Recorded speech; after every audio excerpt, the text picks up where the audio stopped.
আমরা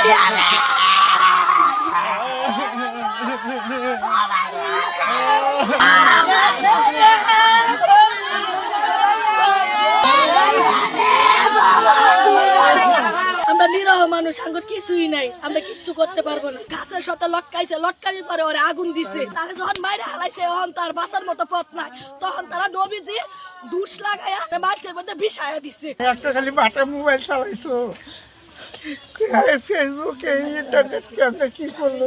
আমার ছেলেরা করবো, আমার ছেলেটা অশিক্ষিত না। শিক্ষিত ছেলে, আপনার মনে হয় এই কামনা করবো? আমার ছেলে বিয়ে সাকে নেওয়ার কত লেখাপড়া করছে, ছেলে তো কিছু না কিছু বোঝে।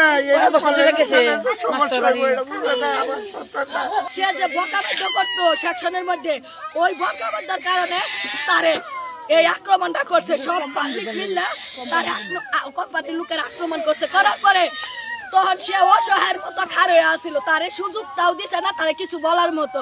তারপরে ওরে মাইরা গাছের সাথে লটকাইছে, লটকানির পরে ওরে আগুন দিছে। আমরা ডুবতাছে যেটা কোম্পানির মধ্যে বেজালটা হয়েছে।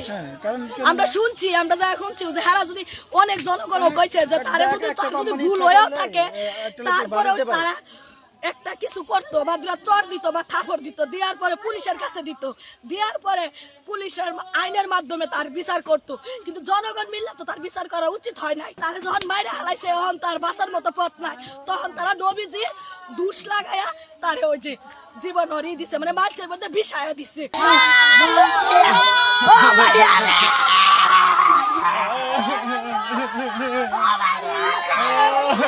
আমার সংসার ধরার মতো একটা ছেলে আছিল, আমি এলাম অসুস্থ মানুষ, এক গার্বান ছিল, এক ফ্যানম্যান ছিল, সেটি কাজকর্ম করতে পারি না।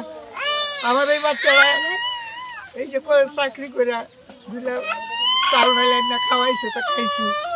আমি, তার মা, তার ভাই, তার পরিবার, তার বাচ্চা, তারাই আমরা সবারই